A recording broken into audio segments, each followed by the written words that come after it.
Amigos, qué desastre sería si yo fuera joven.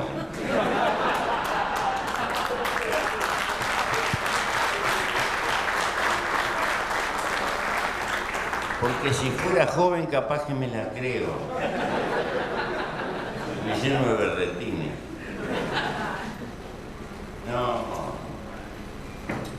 No hay un Pepe fenomenal. Hay una crisis de esperanza en el corazón de ustedes y de mucha gente. Y los seres humanos necesitamos creer en algo. Y miramos a un lado y a otro y no encontramos nada en qué creer. Estamos abollados porque han bastardeado la política. Han bastardeado demasiado la esperanza pública. Ni siquiera voy a hablar de izquierda o de derecha. No. De honestidad intelectual en los valores de la vida. Parece que en este mundo el gran problema es tener guita, mucha guita y rápidamente, fuere como fuere. Y todo sirve para eso. Y puede ser narcotráfico, política, no importa. El problema es tener plata. Y si no tenés plata, parece que sos un fracasado. Y esto es como una histeria colectiva, una cultura colectiva que lo cubre todo. El triunfador es el que tiene mucha plata. Pero resulta que se pelea igual. Se va de este mundo. Y que los cajones no tienen bolsillo. Y que lo único que queda es un poco de olor y una humilde huella por la vida. Porque las cosas fundamentales de la existencia no se compran con plata. No podés ir a un supermercado y comprar años de vida. Podés malgastar tu vida dándote la viaba o llenándote de odio o explotando a la gente. En realidad, el problema es la crisis de credibilidad que hay en nuestras sociedades. Y entonces de repente agarran. ¿Cuál es la hazaña de Pepe? Ser un viejo duro y terco que bancó y bancó por bajo, vaya a saber por qué. Y no fue el gobierno a podrirse, a corromperse, a negociar. Pero eso tiene que ser lo normal, no es ningún mérito. No es ningún mérito. Entonces, ¿por qué esta reflexión? Porque esto hace a lo colectivo, esto hace el cooperativismo. No tenemos que idealizar ni para arriba ni para abajo. Tenemos que aceptar lo que el hombre es. Tiene en una mano de egoísmo y tiene una mano de solidaridad. Está en nosotros hacer prevalecer una o dejarse arrastrar por la otra. Entrando un poco en tema, queridos amigos. Parece que pertenecemos a una especie. En el fondo somos todos, según dice la ciencia contemporánea, afrodescendientes. Alguna vez arrancó este mono raro en el norte de África y se fue desparramando y desparramando por el mundo, manifestando algo que llega hasta hoy, una tendencia conquistadora y adaptadora del medio ambiente a sus necesidades. Una característica fantástica que no tiene ningún otro animal, porque descubrió muy tempranamente el valor de la cooperación. El 90% de la existencia del hombre arriba de la tierra lo hizo en comunidades de carácter primitiva, donde no lo separaba lo mío y lo tuyo, donde fundamentalmente lo que podía ser riqueza y propiedad era del conjunto humano. Porque aún en el derecho antiguo, queridos amigos, ya mucho más acá, en el derecho romano, en el derecho griego, después de la pena de muerte, el peor castigo era el ostracismo, el que te expulsaran de la sociedad. Hoy, para los aymara, pobre no es lo que nosotros consideramos pobre. Pobre es el que no tiene comunidad. Es decir, el que está solo frente a la vida en el mundo. Quiere decir que la cooperación entre los hombres, ese carácter gregario que tiene el hombre, porque cuando nos proponemos hacer algo tenemos que tener una idea de lo que es el sujeto determinante. Y el hombre como animal tiene determinadas características que le impuso la naturaleza, tiene un disco duro de la naturaleza. Y ese disco duro lo hace gregario, depende de la familia, de un grupo humano, porque enfrentó la vida en grupo y ello le dio su prioridad y pudo ir acomodando y conquistando el mundo. Probablemente dicen los que saben que en esta nuestra América demoró 35.000 años en llegar de allá, de Bel, la Tierra del Fuego, colonizando, estableciéndose. Yo sé que esto no es una clase de antropología ni nada por el estilo, pero no hay derecho a trabajar con hombres e ignorar lo que es el hombre, lo que es la conducta humana, cuáles son las claves más profundas que tenemos adentro. La cooperación es la madre de la civilización. Y la civilización es la herencia más grande que recibimos, porque la construcción histórica de nuestros antepasados que llega hasta nosotros con un aliento superador. Hagan un esfuerzo imaginativo. Piensen al hombre como animal felino que vive solo, en soledad, y tiene que resolver todos los problemas en soledad. ¿Ustedes creen que hubiera sido posible la construcción de civilización? Todo lo que va desde el que descubrió el fuego y la rueda a hoy es una cuantiosa acumulación de esfuerzo cooperario adentro de la especie humana, creando y recreando permanentemente civilización. Y hay que darle valor a la civilización. Es lo que nos ha permitido vivir 40 años más de vida de promedio que hace 150 años. Y que tengamos una cantidad, una panoplia de recursos que son francamente impensables para el hombre primitivo. ¿Ustedes creen que eso se podía haber construido con hombres que vivieran en soledad, como los felinos? No. Eso lo construyó la cooperación de los grupos humanos, lenta y acumulativamente. Y entonces ese mono raro que se originó tal vez por milagro en África, llegó hasta instalarse en los pueblos. No tiene nada que ver con África. Y adaptó el mundo y se adaptó y recreó permanentemente Es una epopeya conmovedora la historia creadora del hombre arriba de la tierra.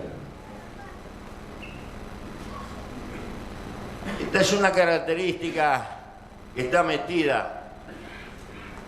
Si uno tuviera que decir dónde arrancó la civilización, no sabemos. Probablemente alguien que quedó apretado con algún árbol que se le cayó encima y pegó el grito, ¡ayúdame! Es decir, multiplicar la fuerza de los brazos con la colaboración de otros. Tan sencillo, es una gestualidad de construcción cultural propia del hombre. Es a partir de esto que tenemos que entender que adentro de nosotros pugnan dos realidades tremendas, contradictorias: el egoísmo y la cooperación y la solidaridad. El egoísmo como cualquier cosa viva, porque la naturaleza nos coloca instrumentos para que luchemos en defensa de nuestra vida y en defensa de la vida de los seres que nos rodean. Este es como un mandato. El único animal que a veces sobrepasa este mandato arriba de la tierra es el hombre. Es la única bestia que entierra a los muertos y se suele suicidar. En el resto de las especies existe el sacrificio de la vida, pero por salvarle la vida a otros. Jamás la autoeliminación. Y de paso,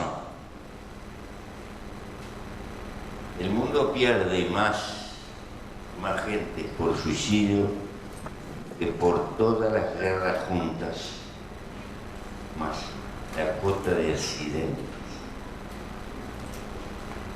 Lo que habla de la peligrosa enfermedad de por momentos de no querer la vida, siendo la vida la cosa más grandiosa. Dicho esto, entonces, esa pugna entre egoísmo y solidaridad se resuelve con cultura, se resuelve con fuerza de voluntad, se resuelve con civilización, haciendo primar, balancear el egoísmo por la cuota de solidaridad y de cooperación. Estas dos cosas contradictorias están en el hombre. No podemos caer de poetas de negar el papel del egoísmo en la historia, porque ha sido una palanca formidable, increíblemente formidable para multiplicar los bienes y los panes, el crecimiento de la ciencia, la domesticación de la ciencia atrás del interés para crear la tecnología. Ese algo al cual se asomó la civilización griega y no pudo continuar. Esta es una característica, es decir, yo no vengo a apostrofar contra el egoísmo, no sirve. El egoísmo está en nuestra propia naturaleza, pero está en nosotros el aprender a dominarlo, aprender a encauzarlo, ver lo que tiene de creador y de agente multiplicador y el freno que hay que ponerle por el lado de fomentar la cooperación y la creación de civilización. La palabra cooperación es el reconocimiento de que la fuerza no nos da para un objetivo determinado. Y nos planteamos que participen más fuerza. Y al mismo tiempo reconocemos que los agentes de fuerza tienen eventualmente intereses en común. por lo menos teóricamente, nos resulta mutuamente beneficioso tirar y luchar en un sentido. Pero también la cooperación en nuestro tiempo es un paragolpe, es una defensa. Se puede ser cooperante por convicción, por parte de las cosas que señalaba antes. También se puede llegar a ser cooperante por susto, por necesidad de defenderse, por entender que de otra manera sucumbimos, porque vivimos en un mundo que parece que no hay derecho y posibilidad para el chico, para el débil.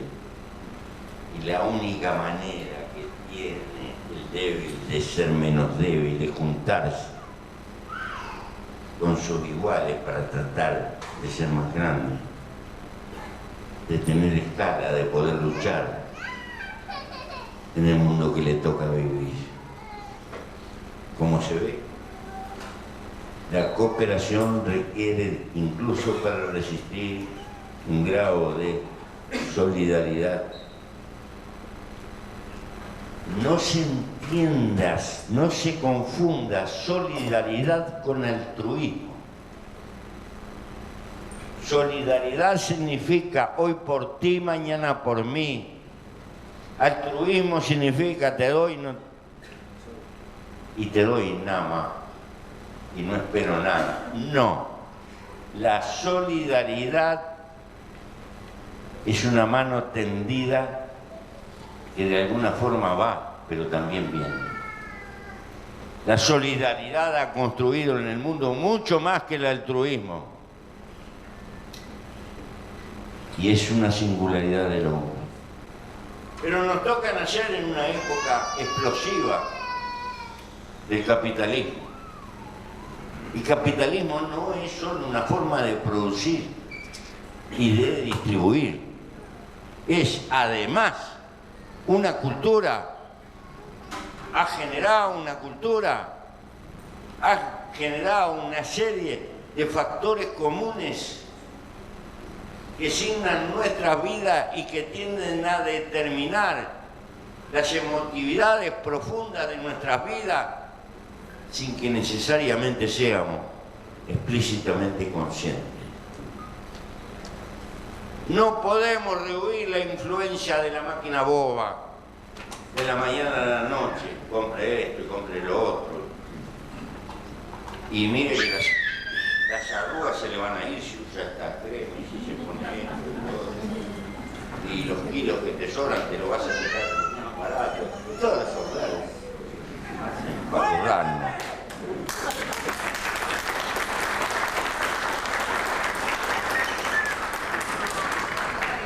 Pero entramos, porque como no queremos ser viejos o aparentar viejos, entramos.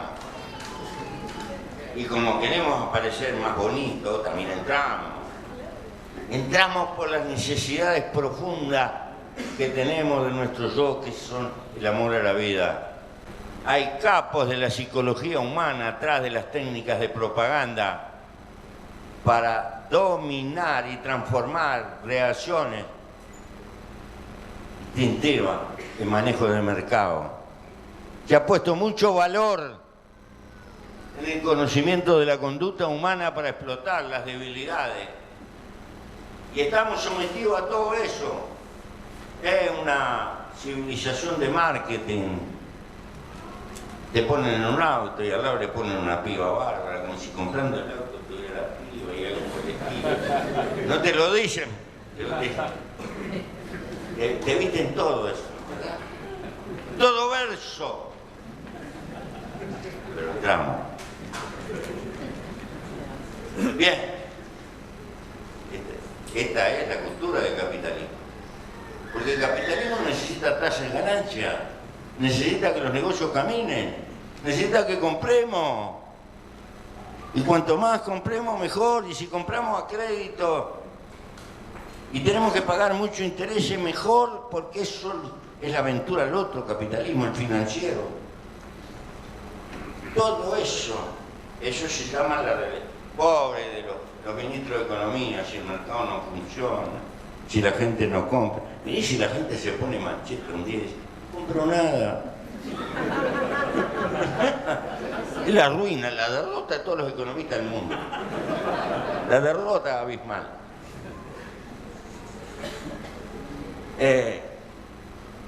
Entonces, estamos sujetos a esa cultura. Y esa cultura genera una especie de competencia y un afán de competencia. Y todo el día nos dicen, tenemos que ser competitivos. Y dale con lo competitivo. ¿Quién dijo que tengo que ser competitivo con mi vecino? Parece que o le arrancás la muela o te las arranca de la boca. Es como si dijera. Es decir, padecemos contra la solidaridad, los efectos de una cultura que tiene necesidad de atomizarnos como individuos para que seamos agentes de mercado. Frente a estas cosas no tenemos otra arma que la conciencia. Por supuesto que nos dominan, algunos. A mí ni que se me amen. A mí no me van a hacer comprar porquería, cacharro, inútilmente. Pero soy un viejo raro. Entiéndanme bien, yo no estoy haciendo apología de la pobreza. Estoy contra la civilización del despilfarro. Es otra historia. Porque lo que se despilfarra es tiempo humano, de vida. Tú cuando compras algo no lo compras con plata. Lo compras con el tiempo de tu vida que tuviste que gastar para tener esa plata. Y no hay cosa más valiosa que la vida. Si despilfarro cosas, estoy gastando tiempo de mi vida. Y quiero gastar el mayor margen del tiempo de mi vida en las cosas que me gustan. Y las cosas que me gustan, eso se llama libertad, son las que yo elijo. No por negocio de mercado, sino porque me gustan, porque me motivan, porque me dan ganas de vivir. Y a uno puede ser acampar abajo de un árbol, y al otro puede ser jugar al fútbol, y al otro puede ser cualquier otra cosa. Pero eso no es tiempo humano que se vende, tiempo humano que se vive. Soy avaro con la mercadería porque quiero disponer de la mayor cantidad de tiempo libre para vivir. Y vivir es gastar esta aventura hermosa de estar vivo en aquellas cosas que a uno las elige y le gustan. No quiero que me manejen mi libertad. Si me enfrasco en una rosca de pagar cuota y tengo que trabajar como un perro para pagar cuota y esto y lo otro, y este año tengo que cambiar la heladera y el año que viene tengo que cambiar el auto, y ya no me gusta ir más a Florianópolis, voy a ir a Miami y esto y lo otro, y anda, para poco, si te vas a morir igual, ¿para qué te apuras tanto? Y yo no quiero que a mis hijos les falte nada. Pero le faltás vos. No tenés tiempo para perder 2 o 3 horas con tu hijo. Y mira que hay una cosa que no es plata, que son afectos. Que solamente los seres humanos pueden dar. Y al final, después de haber vivido un tiempo, te das cuenta que las cosas importantes de la vida son siempre las mismas y pocas. Tus amigos, la mujer querida, los hijos, el cuñado de amigos y lo demás, pamento. Entonces, la cooperación tiene un signo de autodefensa en esta circunstancia para asegurarnos un margen de libertad. Le junta Juan, Diego y Pedro que tienen intereses comunes. Pero tienen una contra grande, lo hacen en esta época. llevan adentro la influencia del egoísmo propio del capitalismo. Entonces, por momentos, somos cooperantes y por momentos nos peleamos, o le ponemos tranca, o le competimos a otros que son iguales que nosotros, en lugar de juntarnos. Nos aparecen las humanas contradicciones, que son hijos de la cultura y del tiempo que nos toca vivir. No se dejen derrotar por eso. No. Aprendan a lidiar con eso. Ese animal egoísta existe y lo llevamos adentro. Y entonces no se puede tirar el bien común, decir no, que se muera, que reviente la cooperativa, no, cada cual por su lado, porque justamente perdemos la herramienta de autodefensa. Hay que aprender a lidiar con las dificultades que llevan no la filosofía o el pensamiento cooperativo, que lleva la limitación que llevamos los hombres en la maleta, es decir, esa cuota de egoísmo que nos aparece por esto y por lo otro. Tienen que aprender a negociar, a superarla, a tolerarla, a encauzarla. No la van a poder eliminar. Pero si se sienten desahuciados porque esos egoísmos florecen, van a perder el valor del bien común, que es el valor de la herramienta que están creando. No creo en Robinson Crusoe. Eso es una buena novela. El hombre no puede vivir solo. El hombre necesita de la sociedad. Quiere decir que necesita de la cooperación. Y la cooperación es infinita. Tengo amigos por todos lados. Tengo compañeros con los que tengo enorme confianza. Pero si tengo un ataque cardíaco, preciso un cardiólogo. No lo arreglo con un buen compañero. ¿Verdad? Cuando se les rompe el auto a ustedes, precisan un mecánico. ¿Qué quiere decir? Que dependemos del conjunto de la sociedad, que estamos atados por nuestra propia vida a la marcha del conjunto de la sociedad. Si estamos atados al conjunto de la sociedad, nos demos cuenta o no, es que somos animales políticos. Como decía Aristóteles, una cosa es la idea que tenemos de la política, que es algo que a mucha gente le hace vomitar por la mala política. Y la otra es creer que podemos renunciar a la marcha de la sociedad y a los problemas del conjunto de la sociedad. Las cooperativas necesitan visión política.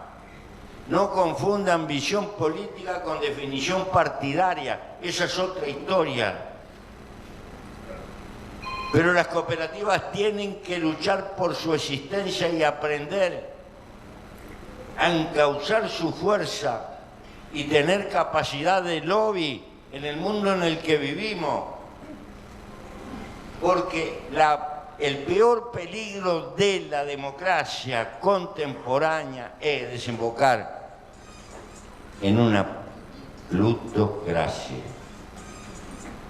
La concentración pavorosa de la riqueza termina siendo una concentración de influencia de carácter político, tratando de arrancar decisiones que favorezcan directa o indirectamente al mundo de los poderosos. Estamos condenados a tener que lidiar con presiones que son increíbles. Me pongo el presidente, viene el grupo tal de Tanganica, para no poner nombre, aunque ustedes saben quién es Tanganica.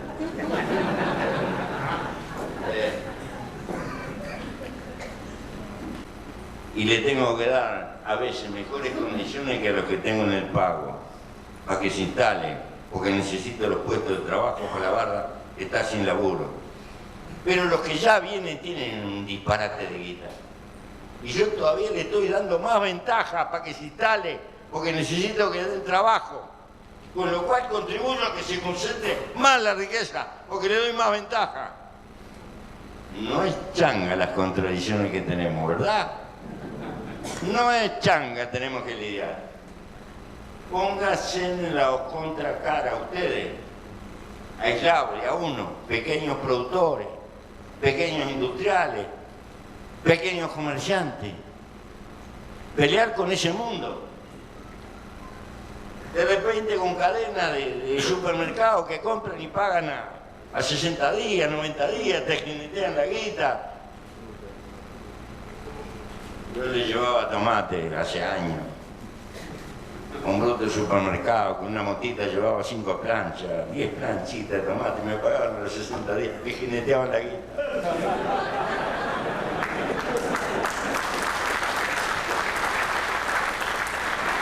Lo conozco. Está hecho así este mundo.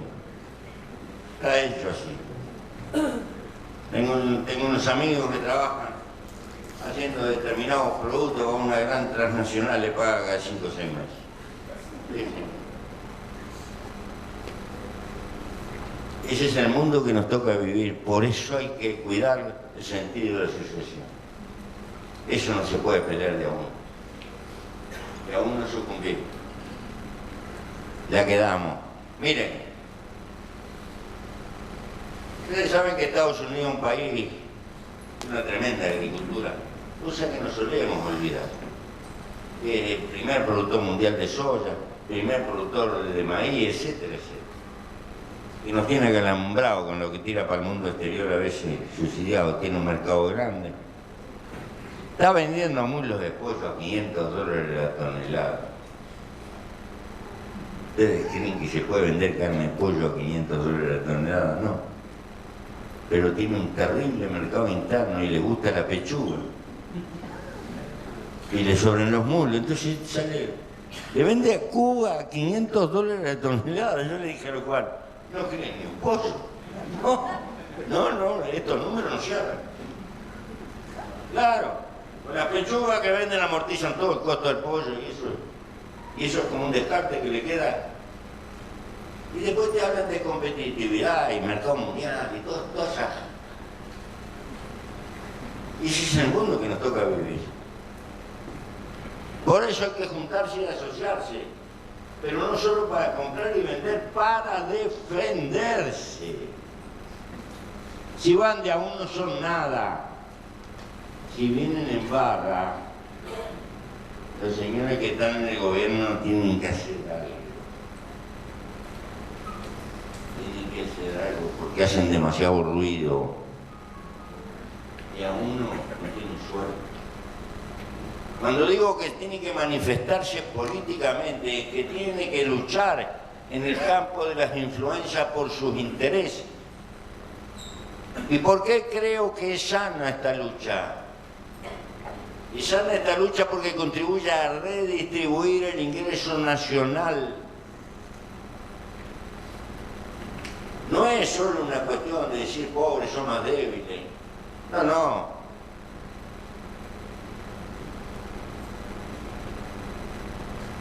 La democracia no puede despreciar la igualdad. La democracia en el sentido profundo sueña con la igualdad.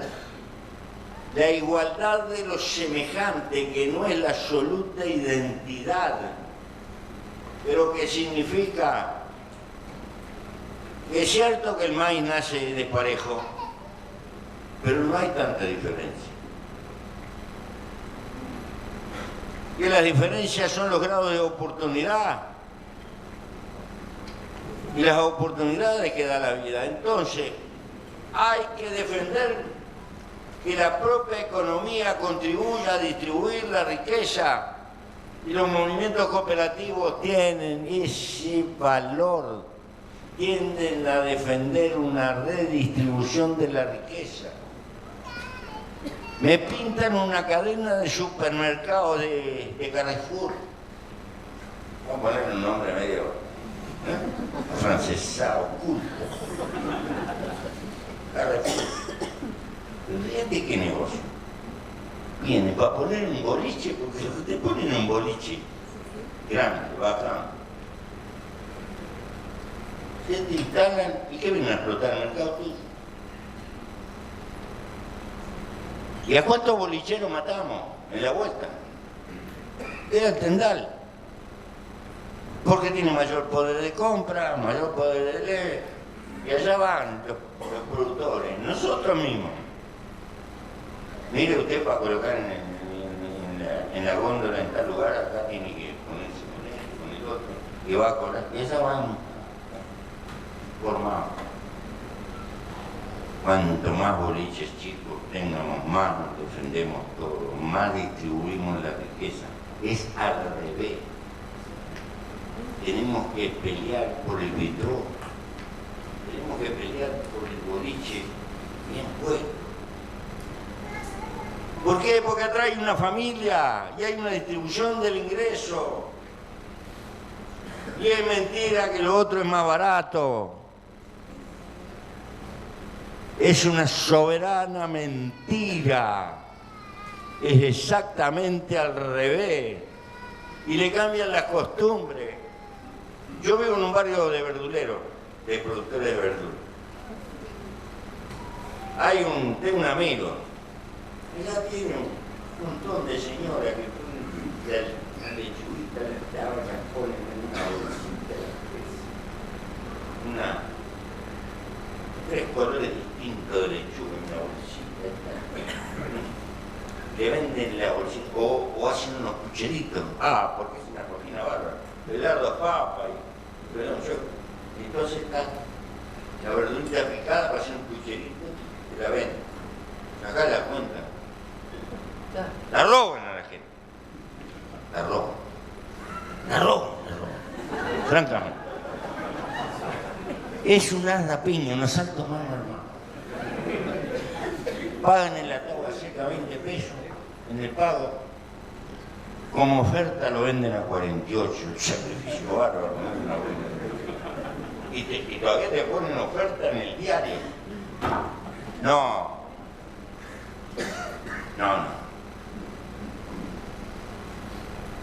Esta cosa hay que planteársela, pero no lo puede resolver ninguno de a uno. Estas son causas de los movimientos cooperativos que tienen el deber de luchar por defenderse, pero de rebote defienden los intereses de su propio pueblo. ¿Por qué le tenemos que cobrar el doble, el triple, para dejar un círculo rentista? Yo conozco supermercados, llegás con una mercadería y te dicen, te pago a 60 días, 90 días. Pero si estás apurado en plata, pasás por otra oficina y te pagan. Pero ya estás en un descuento. Te trabajan de banco, anticipado también. La tienen toda preparada. Acá te plantean una. Y si estás muy desesperado, te solucionan el problema económico que te vacunan. No. Entonces, compañero, son pequeñas cosas, pero las grandes cosas hace la ubicación frente a las pequeñas cosas de la vida. Hay que aprender a defenderse en la sociedad en la que vivimos. Pero hay que defenderse colectivamente, hay que generar cultura frente a esto, hay que buscar de acortar las líneas, todo lo más que se pueda, indirectamente. Y hay que ayudar a la distribución de la riqueza en la sociedad. Nosotros tenemos que pensar por nosotros. Tenemos que pensar por los otros. La prosperidad de una sociedad debe ser colectiva. Lo contrario es la concentración de la riqueza. Y la concentración de la riqueza es pan para hoy, pero problema para mañana. No se puede acumular tanta injusticia. No se puede acumular que quede tanta gente al costado del camino. Porque una de dos. Los estados tienen que construir bienes públicos, pero esos bienes públicos cuestan. Corren el peligro de tener que padecer las deformaciones burocráticas que son inherentes a todos los estados. Y eso significa que, de una forma u otra, el pueblo significa pagar más. Es mucho mejor una política que busque redistribución en la base de la propia economía, sin tener que multiplicar, en el mejor de los casos, la injerencia pública para minorar los desastres que va produciendo la concentración de la riqueza. La concentración excesiva de la riqueza es una concentración de poder y es, a la corta o a la larga, antidemocrático, antirepublicano. La democracia es el advenimiento del deseo de igualdad básica. Queda prostituida cuando hay tanta diferencia de carácter económico. Yo no estoy hablando de un igualitarismo que tenemos que ser todos cuadraditos como los ladrillos. No es eso. Lo que estoy hablando es que la cooperación es una defensa contra la tendencia a la concentración de la riqueza. Que hay que multiplicarlo, pero hay también que darle escala. Hay que multiplicar la capacidad de ahorro, de autocapitalización. No se puede dejar el ahorro y el manejo financiero solo en manos de la especulación de carácter financiero. Hoy en día uno de los problemas más graves que tiene el mundo es la disparada. El capital financiero que ha adquirido dimensiones colosales que nada tiene que ver con el capital productivo, por el contrario, tiende a someter al capital productivo. Y eso ha multiplicado la incertidumbre en conjunto de la economía del mundo. Las cooperativas tienen que luchar por tener su sistema de autofinanciación. Hay que darle muchísima importancia, porque a la corta o a la larga la cuestión financiera se atraviesa en todas partes.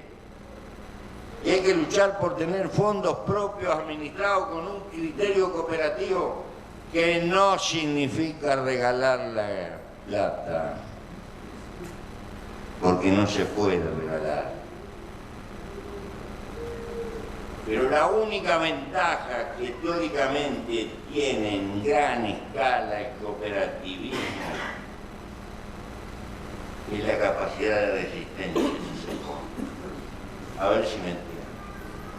Una empresa típicamente capitalista que depende de un puñado de patrones, si la mano viene brava, no tiene otro artilugio que quebrar.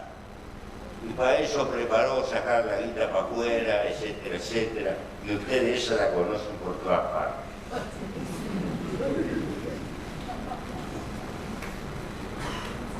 La cooperativa puede, hasta cierto punto, algo que aprendí en España, apretarse contra el piso, restringir el ingreso y resistir. Salvar el bien colectivo, es decir, la empresa. Salvar la empresa para asegurarse el mañana. Esa reducción de costos lo puede hacer el movimiento cooperativo siempre y cuando tenga conciencia y haya desarrollado conciencia. Porque ganar es fácil. El problema es resistir cuando viene la maroma en contra en nuestras economías cíclicas. Y eso significa un formidable desarrollo de conciencia, de poderse restringir para resistir y salvar la empresa. El movimiento Mondragón en España ha sido un ejemplo. Y logró capacidad de resistir, resistió a Franco. resistió a la democracia, resistió a los reyes, resistió a todo. Algo pasó en la Toscana también. Hay un movimiento cooperativo que resistió a Mussolini, resistió a la intervención, todo, ahí está. Tenemos que aprender de esos ejemplos y cultivarlo. El gran valor que tiene el sistema cooperativo es la posibilidad de organizar la resistencia en los momentos de crisis. La debilidad, el egoísmo capitalista que de vez en cuando nos aflora y nos queremos tragar al otro y competimos entre nosotros y andamos repartiendo y cascoteándonos la miseria. Esos son problemas. Hay que aprender de los capitalistas grandes. ¿Saben hasta dónde la información, me recuerdo dónde empezaron los acuerdos capitalistas importantes? Tenía que ser en la emergente Inglaterra, los vendedores de sal, en la ciudad de Londres, que bajaban sal en barcazas por el Támesis y estaban compitiendo entre ellos. Cada vez disputaban más y se deshacían. Hasta que un día alguien más vivo dijo, no, se reunieron en un boliche, hicieron un mapa y dijeron, no, vos vendés de acá para acá, vos para acá. Ese es el primer acuerdo oligopólico del que recuerdo en el mundo contemporáneo. Después vinieron otros. Esto significa que hay que aprender a negociar, y negociar entre nosotros, y negociar entre el mundo cooperativo, y ver las complementariedades. Eso significa hacer política. Política económica artera para y con el movimiento cooperativo, porque tiene que defenderse. Tiene que defenderse esencialmente en esta época de la constante intervención que tiene la concentración de la riqueza en empresas transnacionales que terminan siendo determinantes, que nos manejan muchísimos circuitos de nuestra economía. Enfrentar eso de a uno es imposible. Aún en Estados Unidos, una investigación hecha por el Senado norteamericano y lo que estaba pasando en la agricultura norteamericana llegó a esta fantástica conclusión. El farmer adentro del campo es más eficiente que la gran empresa. Es decir, el farmer aprovecha mejor los medios productivos que tiene de la gran empresa. Pero el farmer estaba sucumbiendo y sucumbe porque sucumbe afuera de la empresa, sucumbe afuera de la tranquera para allá. No puede resistir la comercialización, no puede resistir la concentración de los sistemas de venta, no puede resistir al mundo financiero aislado. Es mejor productor que la gran empresa, pero es perdedor socialmente y está tendiendo también a desaparecer en mucho. Y si en países desarrollados de la estatura de lo que tiene Estados Unidos pasa eso, tenemos que darnos cuenta que solo no nos defendemos. Hay que convocar al mundo que se defiende, porque muchos de nosotros, en mi país pasó por lo menos, y pienso que acá pasó más. Aquellos gringos fundadores, aquello de hay que echarle gringos de la pampa, de Roca, que vaya que dio resultado.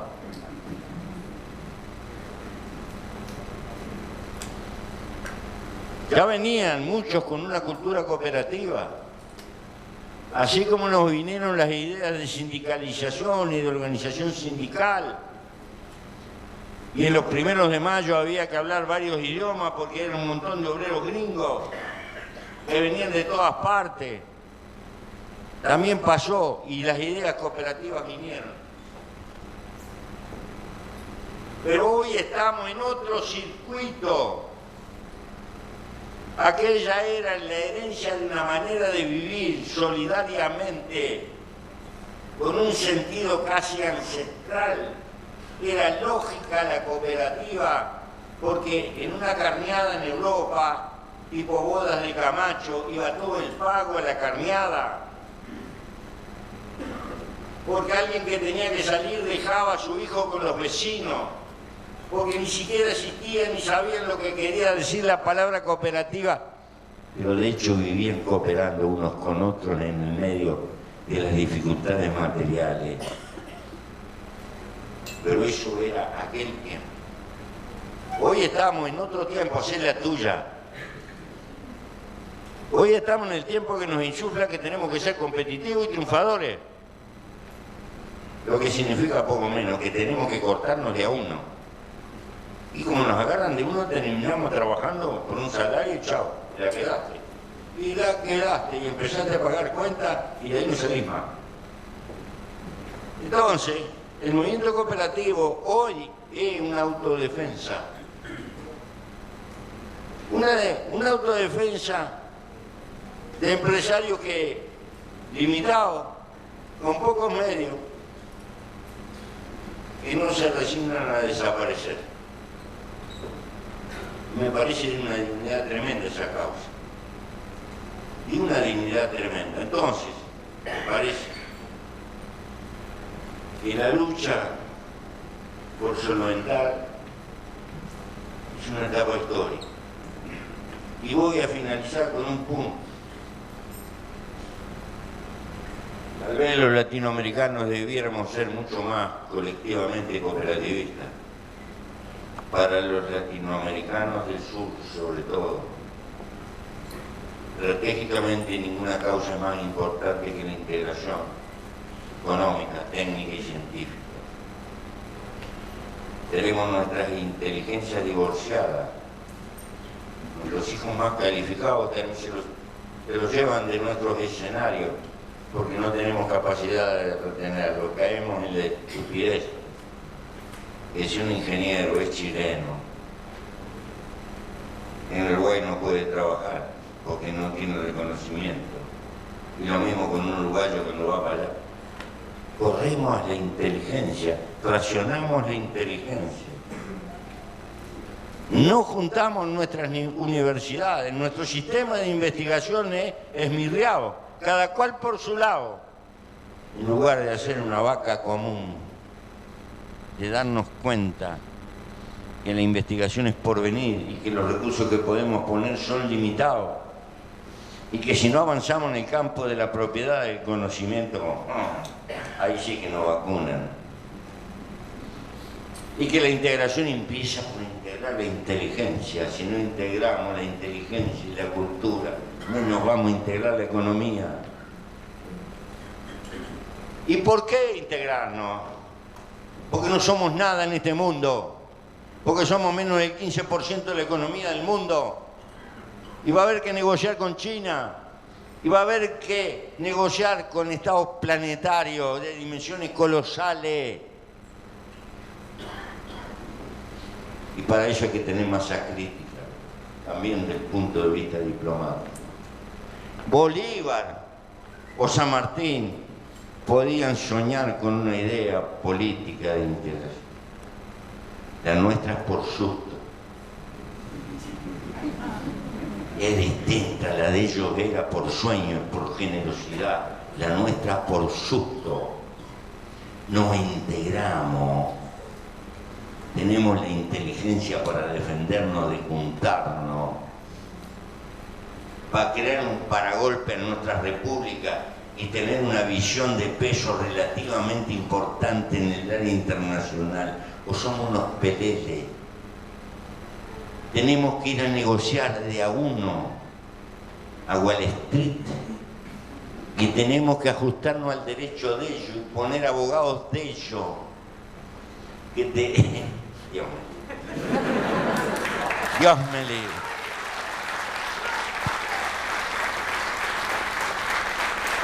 ¿Se dan cuenta? Es decir, a nivel de Estado tenemos que cooperativizarnos también. ¿Por qué? Porque llegamos tarde, porque la acumulación la tienen otros, porque vivimos en el sur, porque somos dependientes, porque en la balanza del conocimiento somos tributarios, porque tenemos recursos naturales como nadie, pero no somos dueños del uso de los recursos naturales, porque nuestros recursos naturales los manejan un puñado de transnacionales que son de la otra parte del mundo, ni siquiera son de acá. Porque tenemos burgueses raquíticos que están buscando cómo le compra uno al otro y después los nietos le terminan vendiendo alguna multinacional y estamos fritos. Por eso tenemos que cooperativizarnos, tenemos que también juntarnos para defendernos. Tenemos que empezar por juntar nuestras universidades, nuestro banco de conocimiento, el libre tránsito de nuestra gente capacitada. América tiene que ser un hogar de paz y de reconocimiento a todos los que son latinoamericanos. Y no podemos más caer en el cuento chino de la cláusula democrática y todo eso. No, hermanito. Yo cambiaba mi forma de ver. Porque es tan determinante la integración y tener una masa crítica para intentar crear un mundo mejor. Que si nosotros andamos por diferencias políticas sacándonos el cuerpo uno a otro, nos vamos a integrar en el año del golero. Nunca. No me vengas con el cuentito de la democracia. Háblame de la integración, mercados comunes entre nosotros, proteccionismo global de toda la barra, no de uno que se corta solo, porque eso es ahogarse en el mundo de hoy. Fomentar políticas comunes frente a la inversión extranjera, sistemas jurídicos comunes para defendernos, toda una agenda creadora, pero no meter las diferencias políticas, porque eso es la mejor manera de estar dividido y atomizado. Prefiero bancarme un Stroessner adentro. Mala suerte. Habrá que hacer gárgaras con tachuela, pero lo que me importa es el mercado paraguayo.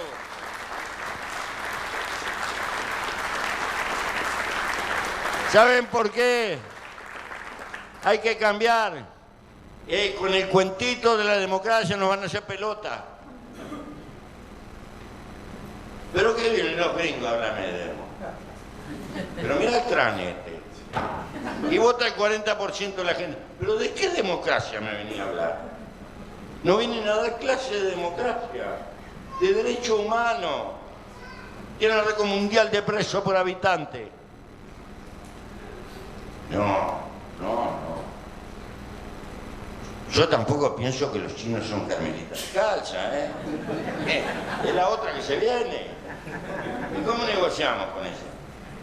¿Y que vamos a tener que negociar? Ni que tal vez que vamos a tener que negociar con los chinos. ¿Quién nos va a comprar? ¿Verdad? Todos sabemos eso. Entonces tenemos que tener una política coherente. ¿Por qué?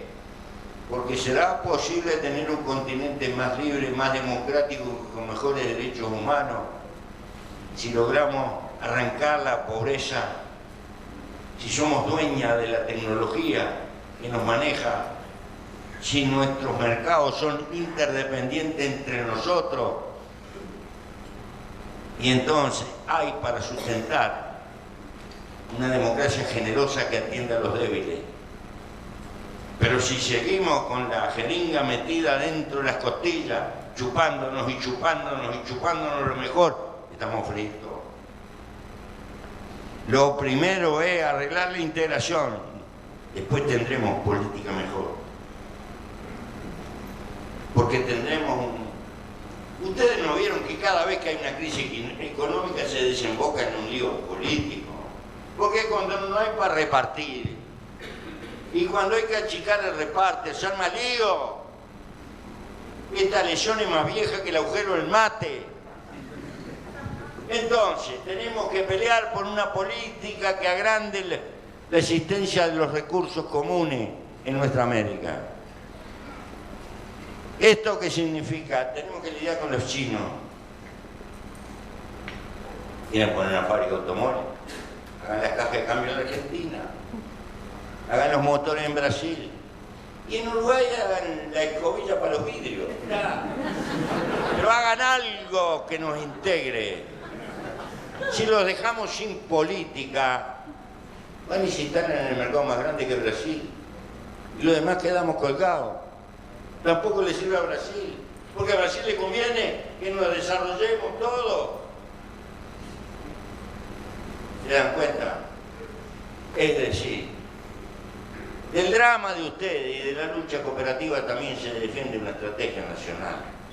La estrategia nacional no es pelearnos con los vecinos, es multiplicarnos con los vecinos. Pero para eso hay que aprender a soportarlo.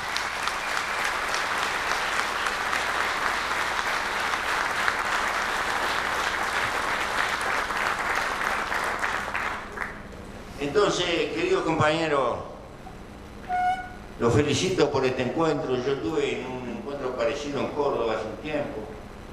Soy amigo de los cooperativistas. Mi abuelo, que había ido 3 años a la escuela de noche, porque era pobre, hijo de inmigrante. Fundó 7 cooperativas en Carmelo. Incluso fundaron la bodega que hoy es la bodega más grande que hay en el Uruguay. Pero cuando se empezaron a morir los viejos, había tantos herederos, se peleaban todos los días, lo terminaban vendiendo y la compró. Lo que pasa siempre. ¿Verdad? Porque vos te rompes el lomo adentro de tu chacra y pero te salió el hijo abogado. Te tiraste la pata, ¡pa! Agarro la venta. ¿Y quién compra?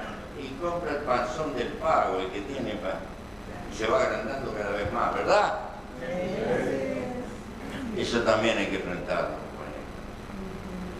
Hay que tener política de sucesión cooperativa. En Uruguay hemos heredado una ley de colonización de la década de 40. No la hicimos nosotros. Nosotros lo que único que hicimos es respetarla y ponerle recursos. La tierra que compra el Estado no se vende más. Se arrienda ventajosamente las familias colonas. Pagan un arrendamiento que es el 50% del arrendamiento del mercado. Y pueden estar años. Y si tiene hijos que quieren seguir trabajando, heredan. Y si hacen mejoras arriba del campo, esas mejoras se les reconocen. Pero nunca se les vende. Para evitar eso. Que después se venda y la compra se vuelve a concentrar.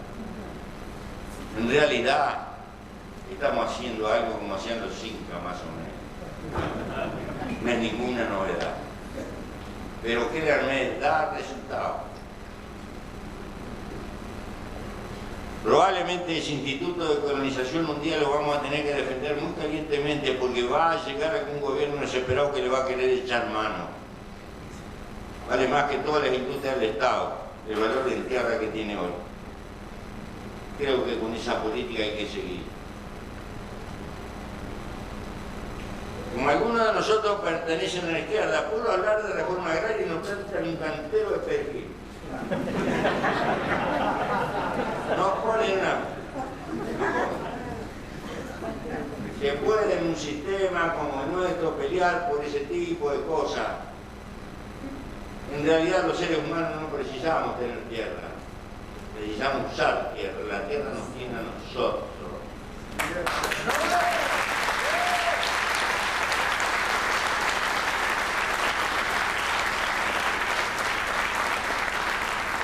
nosotros estamos de paso y la tierra queda. Es un soporte. La tierra, la nuda propiedad de la tierra corresponde que sea de la nación. Y el usufructo debe representar el esfuerzo familiar, el esfuerzo de quien está.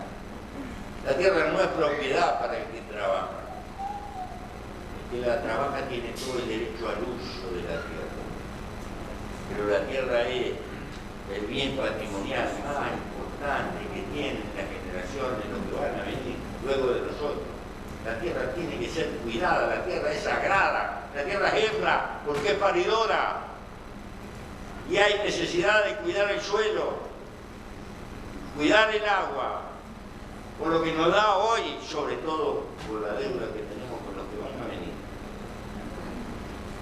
Esto hay que buscar raíz en la cultura de los pueblos indígenas. En esto están más claros que nosotros. Y me parece que estas cosas, tampoco estoy con ese ecologismo poético, ¿viste?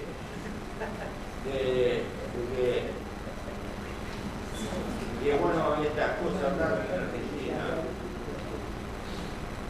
Creo que la ingeniería genética, después que se descubrió el código genético y se encontró la unidad de la vida de un lenguaje común, es uno de los descubrimientos más importantes de la historia de la humanidad. Y que el hombre no debe de rehusar la tecnología que puede servir para multiplicar, enfrentar problemas como el de la sequía, y poder transmitir a las plantas de cultivo parte de las propiedades de la xerófita, de las plantas del desierto, que es posible, etc. El problema que tiene es la propiedad de la tecnología, el problema es Monsanto, los propietarios de esta niña.